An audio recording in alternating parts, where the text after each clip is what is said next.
Welcome to the Sophia Chang Show.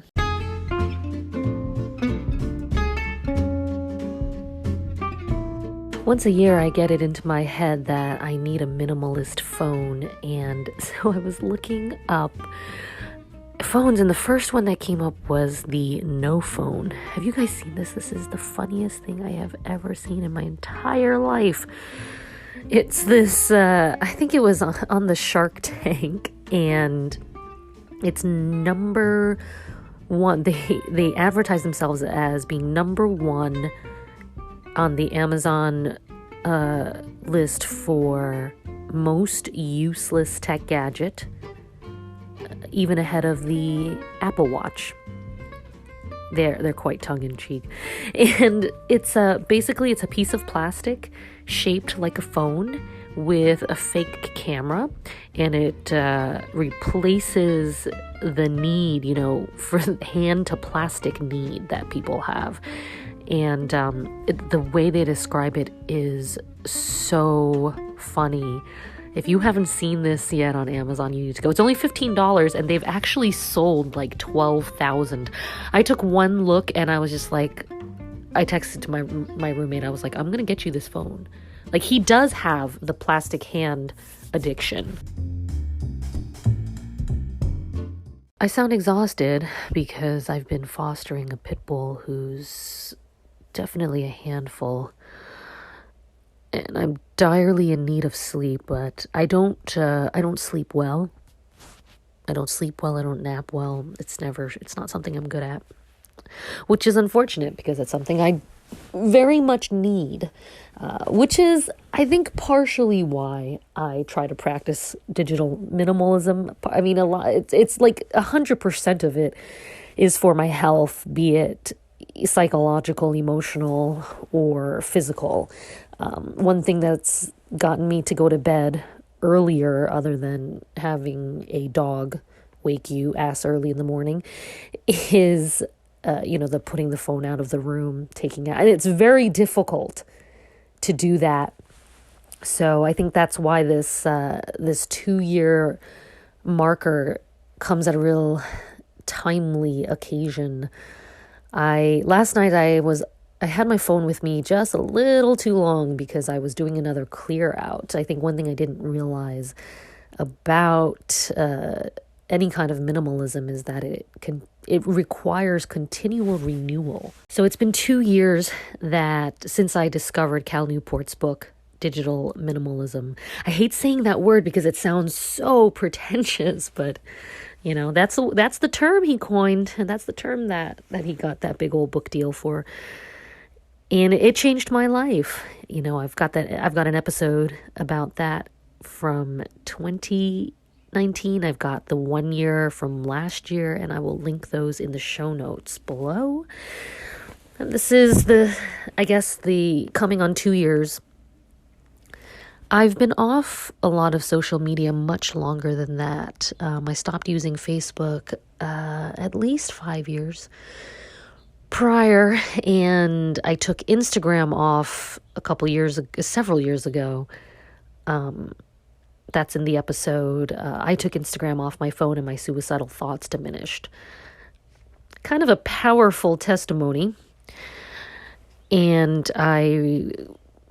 only last year, I stopped using them, but I think I actually deactivated them last year. And that's been so great. Unfortunately, I still have Twitter. There are a lot of writer resources on Twitter, unfortunately.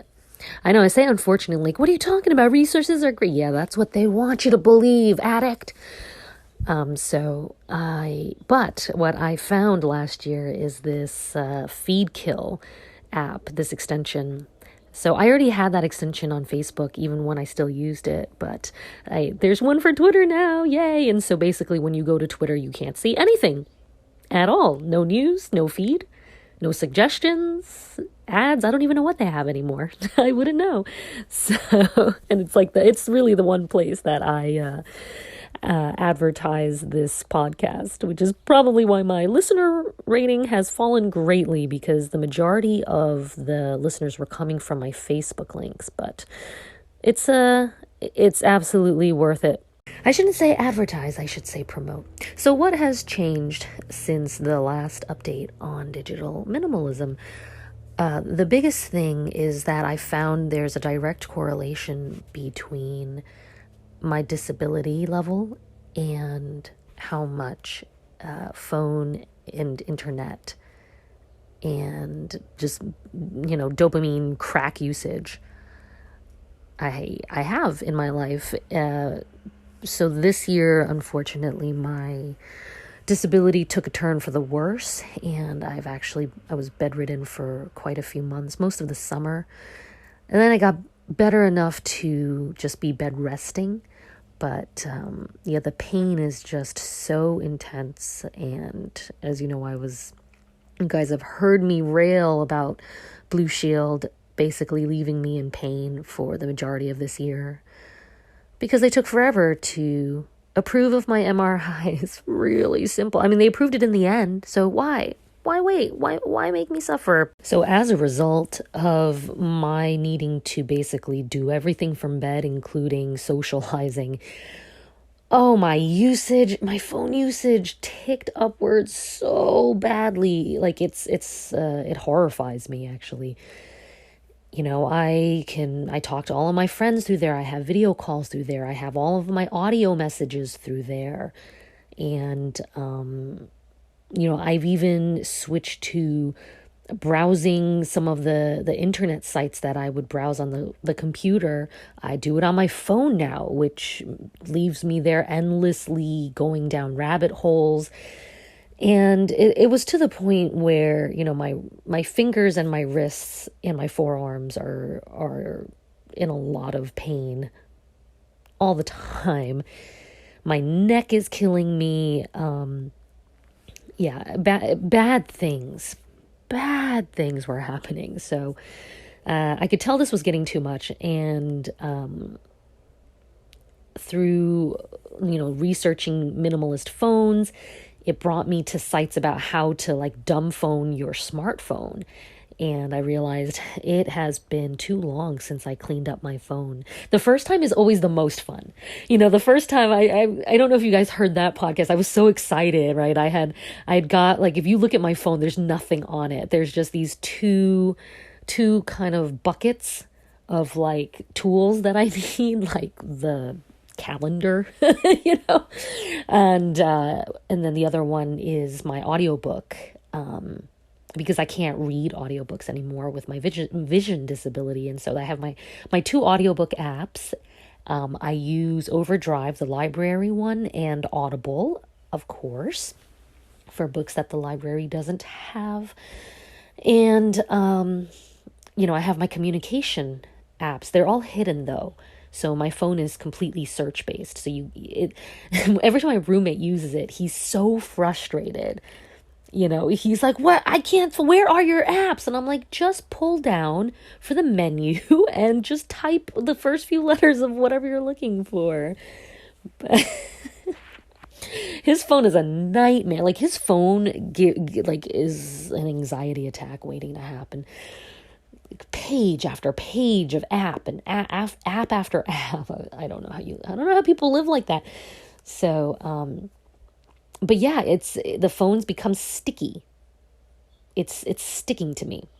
And a lot of it is that now that I use Safari way too much because I'm starting to look at the sites and scroll through the things that I would do previously on my computer and then walk away, shut the computer down for the day and be a human. There's no more humaning now. So I decided the first thing that had to go was Safari. Unfortunately, one cannot, there are two things one cannot do. You can't walk into Mordor, and you also, I think you have to be carried, by Sean Astin. And then the second thing that you can't do is take Safari off the iPhone. I think it's actually easier to get Rudy to carry you to the Lake of Fire than it is to take Safari off, because it's embedded within the iOS. So, but what you can do is clear your history completely, remove all of the permissions so it doesn't suggest things anymore. It doesn't save your,